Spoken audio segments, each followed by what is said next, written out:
What's going on, everybody? Happy Thursday night. Welcome to another edition of Recher Reacts. I am your host, Jay Recher.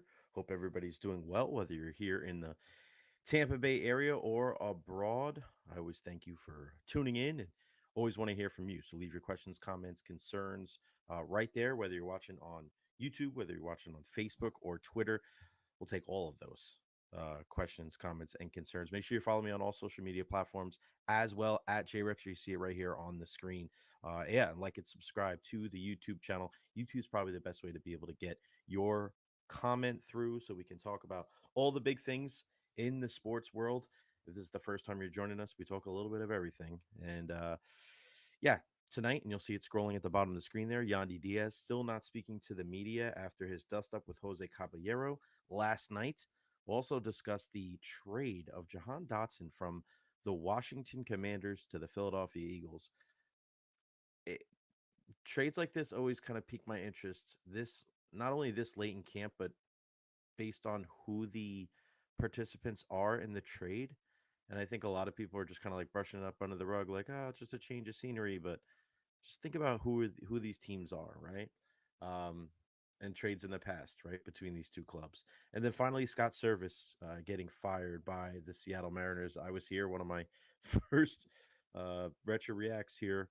I said Seattle was the team watch going forward, and they were just absolutely awful since then. So much for that. But hearing guys like Cameron Maben, former major league player, come out and say that Scott Service was not a good communicator, not really a surprise then, I guess. And a last ditch effort for Seattle to really right the ship as we get closer and closer to the postseason. Guy like Randy Arozarena, since getting traded from Seattle to the or from Tampa Bay to Seattle, has been just putrid. Just go look up his stats. I mean, you feel bad for Randy. We certainly miss him here in the Tampa Bay area, and the Rays missed him today as they lose once again to the Oakland Athletics 3-1, and the Rays split the series with Oakland out there in California. Now it doesn't get any easier as they travel to LA to take on the Dodgers for a 3-game set. And I said that the Rays were going to have a chance, if they were going to have a chance to somehow sneak into the wild card or at least get back into the conversation, that they were going to have to sweep the Athletics. Well, they had two wins, but they were bookended by losses on Monday and Thursday, so just not good enough. Jeffrey Springs, not his greatest performance. He takes the L. He's now 1-2 with a 4.5 ERA, and I think it just goes a little bit deeper than that with this team, just not having enough guys offensively being able to put the bat on the ball. And I said it earlier this week on Jay and Zach, you don't want to be in a close game with this Oakland team because they have some absolute flamethrowers coming out of the pen. Isn't it weird how you see that in baseball sometimes? You'll see teams that are 20, 30 games under 500, but in close games, they're just so good because they have like one or two guys that they didn't trade at the deadline that can break a freaking radar gun. That's Oakland for you. And Mason Miller, I'm really surprised that more teams didn't try to make a stronger push for him. The Yankees being one of them, he just seems like the guy, a guy that the Yankees would trade 3 top 10 prospects for, right? And you especially look at that now with Clay Holmes not being able to really consistently get the job done with 10 blown saves on the year. You need guys in October that have swing and miss stuff, and Mason Miller has just been freaking phenomenal. So yes, a little surprised that teams like the Yankees and other teams that are really trying to fortify the back end of their bullpen didn't push a little harder to get Mason Miller to be their guy to get the final 3 outs. But I wanted to address something that we started the show with today on Jay and Zach. And again, we're live every day at noon over on 95.3 WDAE and AM 620. Make sure you're following my guys, Zach Blobner and James Donlan. They do a great job. But we started the show today with what happened in at the end of the game last night, so Wednesday night. And it was the back and forth between Yandy Diaz and Jose Caballero. And if you missed it, there was a ball hit by Miguel Andujar. It was a kind of a slow grounder to third base where Caballero came in to go get it, made a nice play with the glove, transferred it to the hand, makes the throw across the diamond, and Yandy Diaz is unable to come up with the play. And when you kind of look back on it, did Yandy make the best effort to make the grab? That's debatable. He didn't hurry up and go get the baseball. That's for sure. Well, Andujar ends up getting tagged out because he overran the base in the umpire's arms, in the umpire's eyes, and you think like, all right, that's it. That's enough of it. But then we see, not soon thereafter, that Yandy Diaz is getting restrained in the dugout by our guy, assistant hitting coach Brady North, and multiple members on the team. And Caballero's kind of on the outside of the dugout, still on the field. And those guys are just, kind of going at it. And they're yelling at each other, letting each other have it. And I'm not trying to be one of those like soft dudes that are like, all right, well, guys should never fight and it should be kumbaya all the time. I know that's not realistic. I understand that. Tempers are going to flare. These are grown ass men, especially baseball, because you're with each other every freaking day. You're on these long ass road trips. There's 162 games. It is a long time being together. I understand these type of things happen. But, and this is something that we brought up on the show today, this isn't the first time that Yandy Diaz has gotten into an altercation um, with one of the players on his team. And we heard that he got into it, Randy Rosarena, last year, and Yandy slammed him. And that was probably one of those fences that were never really mended. And then Yandy, the days surrounding Randy Rosarena's trade, Yandy was nowhere to be found. Randy gets traded. And then the Friday that Randy's gone, it's supposed to be Randy Land. Yandy's back there. There's just a lot of like mysterious things surrounding Yandy Diaz. And what makes matters worse for this entire situation is that after this whole dust up happened with Yandy Diaz and Jose Caballero on Wednesday night, only one of the guys spoke, and it wasn't Yandy Diaz. It was Jose Caballero.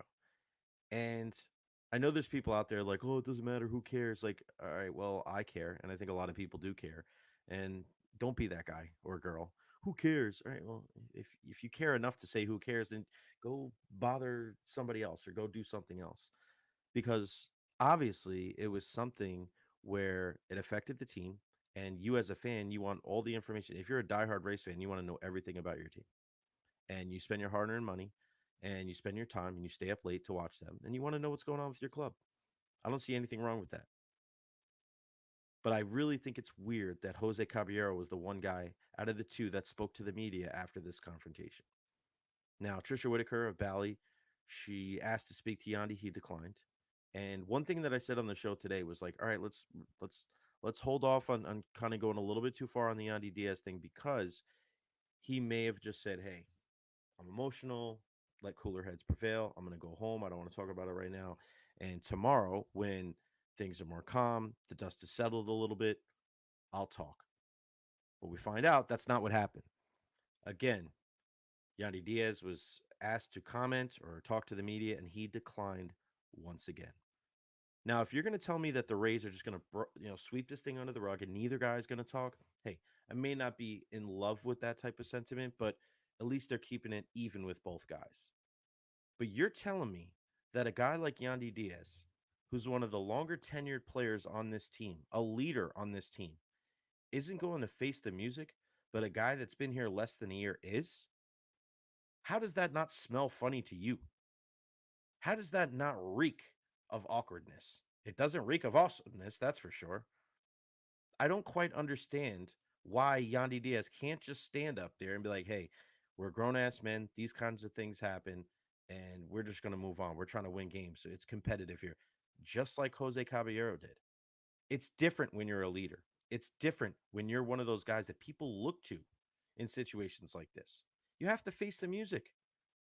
Those kind of things come with being a leader. And when you look at Yandy Diaz and how he's handled this situation, I am very I'm just disappointed that he hasn't handled it better. I mean, look at a similar situation that we've seen just in the last week. Tua Tagovailoa makes these inflammatory comments about Brian Flores and discusses their relationship that they had in Miami and how hard he was on him. And some of the things that he said to Tua, just, we don't want you here, and just pretty much calling the guy a terrible, horrible person. The very next day, Brian Flores goes right up to the microphone and handles it with all class. He lets everybody know, yeah, I got to learn from this situation. I got to be better. I got to coach better. I got to take what happened here and make sure that it doesn't happen again going forward. That's how you handle it. That's grown man shit right there. Good for Brian Flores. And if you were listening a couple of nights ago here on Retro Reacts, I gave him his flowers. Good for you. Nobody's perfect. People are going to make mistakes. You're going to hopefully learn from them and get better in the future. Brian Flores articulated it so. And you know what? People are going to move on. He's still got a job. He's still beloved in the league. The Minnesota Vikings are probably going to have a pretty good defense because he's the guy at the helm. But of course, he didn't look good in situation, but he faced the music because that's what you're supposed to do. That's what leaders do. Nobody's expecting Yandy to be perfect, but they expect him to be able to stand up and answer the questions that the very small and very kind and friendly Tampa Bay media have for him. Answer those questions, Yandy. It's Trisha Whitaker. She's she goes above and beyond to tell some of the great stories about the Tampa Bay Rays, and she never paints you guys in a bad light ever. Even if it's a private conversation, just tell Trisha like, "Hey, things got a little crazy, and we're just trying to learn from it and move on." Boom. You wash your hands of it, and then you focus on the game. You focus on what the rest of the season looks like. But instead, people are going to keep bringing it up. And don't act like I'm the only person that's talking about this. There's a lot of people talking about this because they don't like that. They don't like how he's shying away from taking accountability. He's shying away from the responsibility to talk to the media. And again, I don't want to hear people say, like, oh, yeah, you shouldn't have to talk to the media. It's in the CBA. It's how you get your information if you're a fan. So spare me with that crap. Spare me with that nonsense. Because when it's something that you want to hear about and it's something that you want to understand more about, then you're scrolling through Twitter trying to find every little anecdote about the situation. So you can't pick and choose times like this when, like, oh, yeah, we don't want media to do their job then. That's not the way it works. Even in situations like this. Do I think Yandy's a bad guy? Not even close. Not even close. But look at how he's handled this situation this year. I'm not talking about the physical struggles at the plate in the beginning of the season. We know he dropped weight. He wanted to be more agile, more durable, more flexible. All right, fine. You get that. You want to be a better player. I can understand that. But I've also seen uh, lapses of focus in the field this year that are unacceptable. Balls thrown right to his chest that he just straight up dropped. You can't do that as a professional baseball player. You can't. You can't. And think about it. Think about it. You've seen Yandy Diaz at times this year make some mistakes, and it just seems like a lack of focus. So for a guy like Jose Caballero, who's scratching and clawing to stay in the starting lineup every day because they brought up Junior Caminero, because Brandon Lau's healthy, because Taylor Walls has come back, he's trying to do whatever it takes to stay in the lineup. He can't afford to not give 100%. And I was very critical of the Rays bringing him in to be their everyday shortstop. It wasn't personal. It wasn't because I didn't think he was a good player. I just thought in the field, you need a guy that's going to be able to pick it. And you look at his defensive war, it got progressively worse. Taylor Walls is a much better defender at shortstop than Jose Caballero. But he's even better than I thought he was as far as his all around game, putting the ball in play, leads the freaking lead in steals, leads the league in steals, excuse me. Guy leads the league in steals, plays like his hair is on fire. He grinds out at bats. He tries to do whatever it takes. They talked about possibly putting him in the outfield. He just wants to be on this team. He wants to contribute. So if you're busting your ass and you're seeing a guy that's pretty much penciled in or magic markered in every single day at first base and he's half-assing at first, half-assing it in the field, I don't blame Jose Caballero. I don't blame him one bit. I don't blame Jose Caballero for losing his shit. I don't. Those kind of things happen. I get that. I'm not mad about that. I'm not concerned about that. I just don't like that this seems to be a pattern with Yandy Diaz. And he doesn't have to face up to the music. They obviously didn't address the thing with Randy Rosarena because that kind of was like off the record and they didn't really talk about it. They just try to act like oh, you guys are making a mountain out of a molehill. Not what we heard. Talking about straight body slamming somebody on your team. Sorry, that's not a small deal.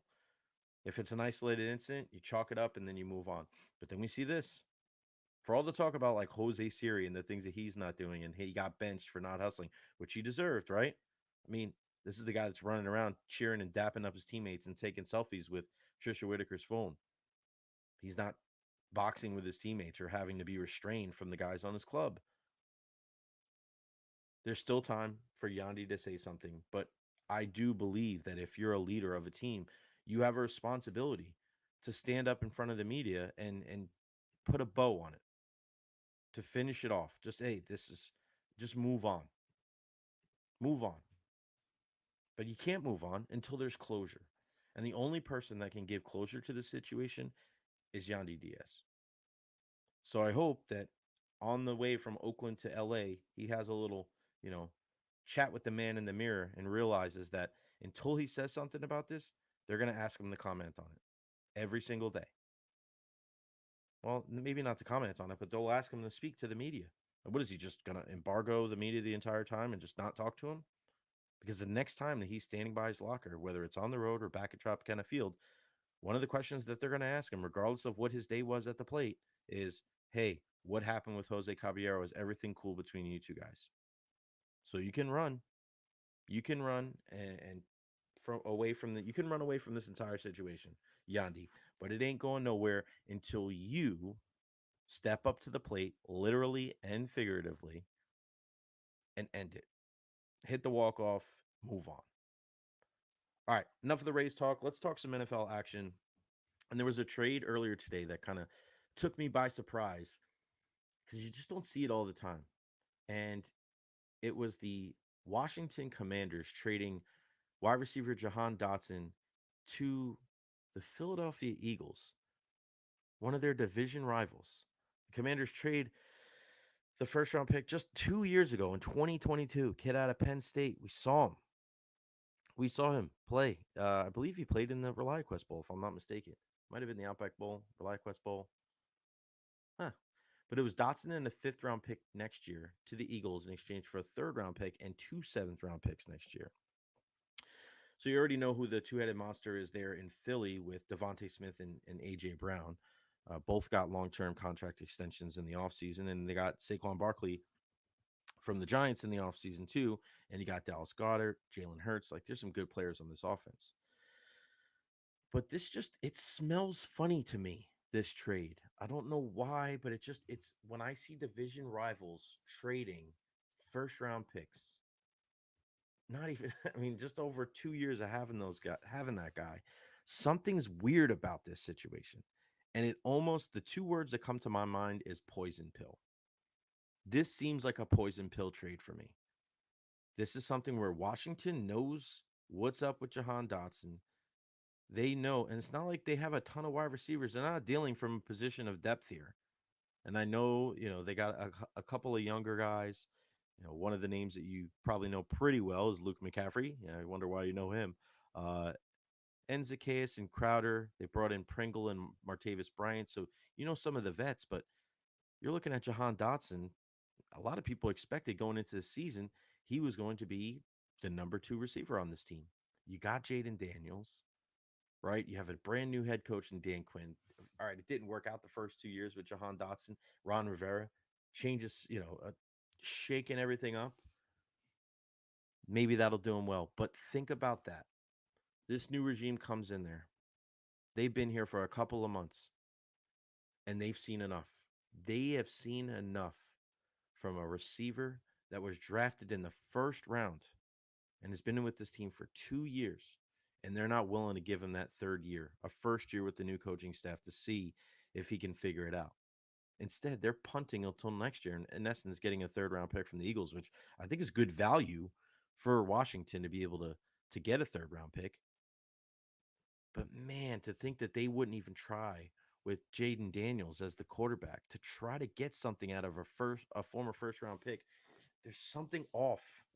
There's something off. And again, I feel like it's a poison pill. They know something about Jahan Dotson and they're not telling anybody. And it may be health related, it may be character related.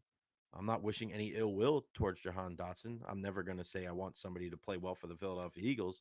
You got the wrong freaking podcast if you think that this is the one where I'm going to talk about that shit. That ain't happening. Sorry. But there's just something off with this. So keep an eye on Jahan Dotson.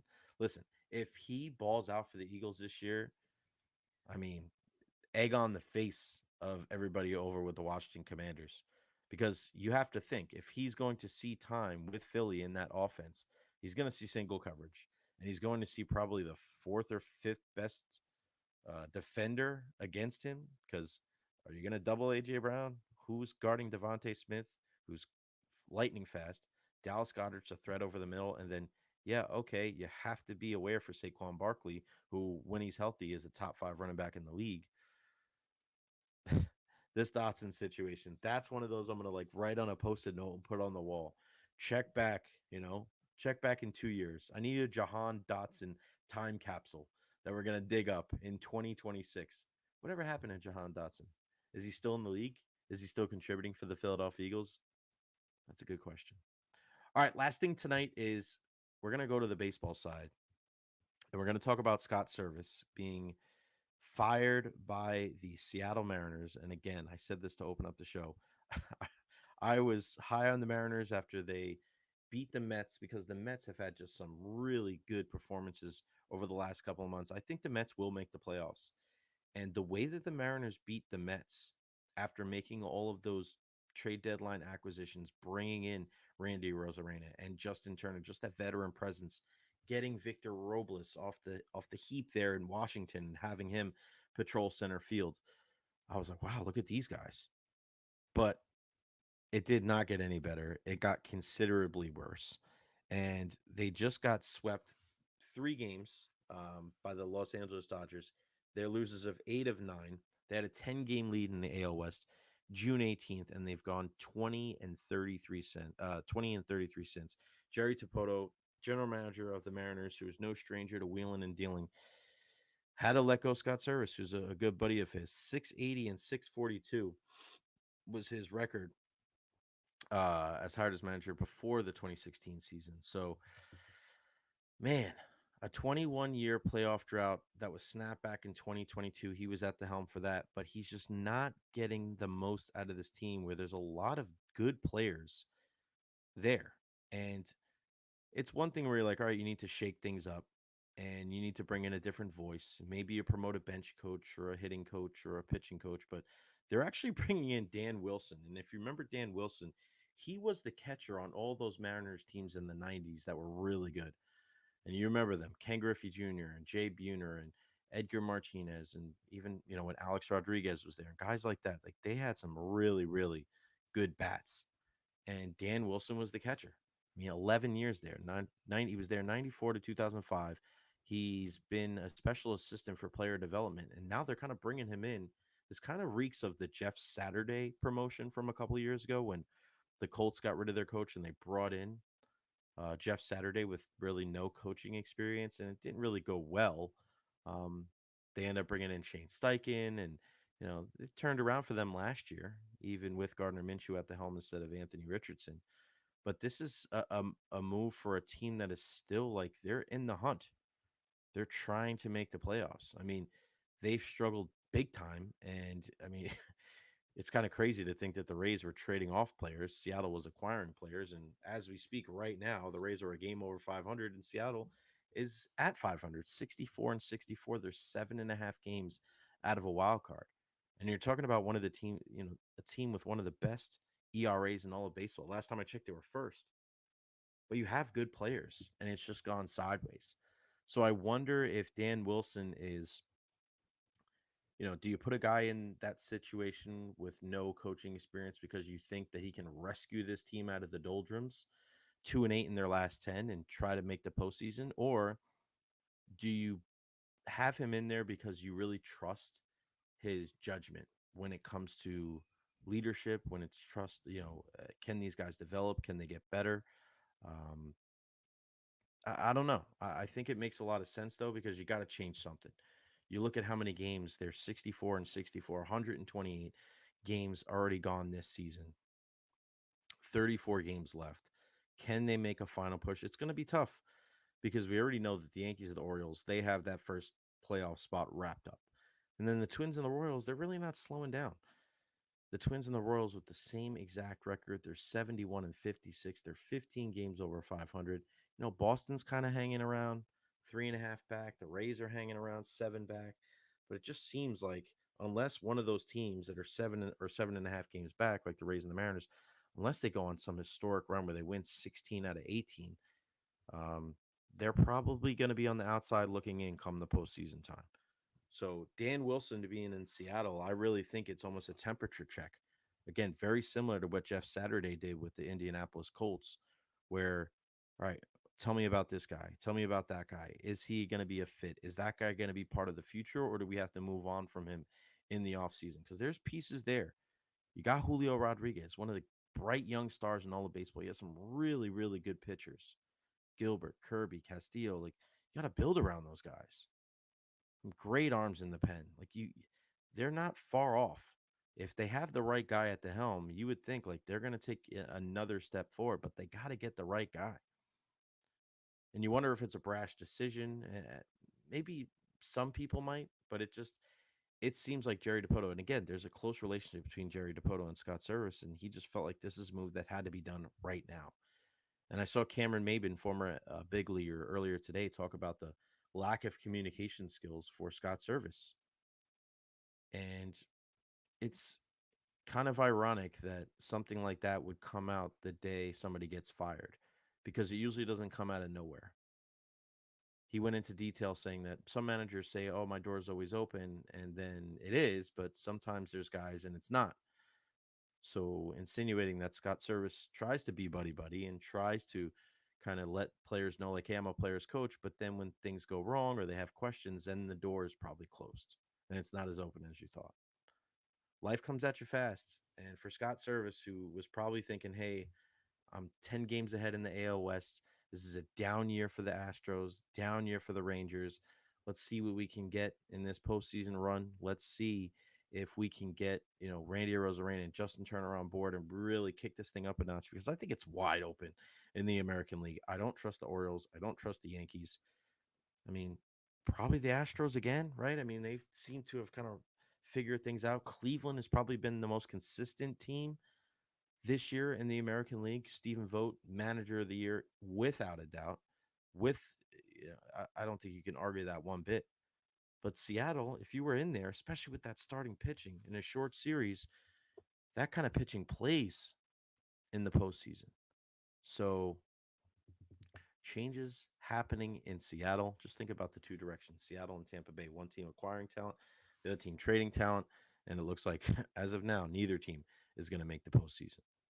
All right. Follow me on all social media platforms at JRecher. Again, I appreciate everybody for tuning in. Make sure you like and subscribe me here on YouTube and any of the videos that we talk about.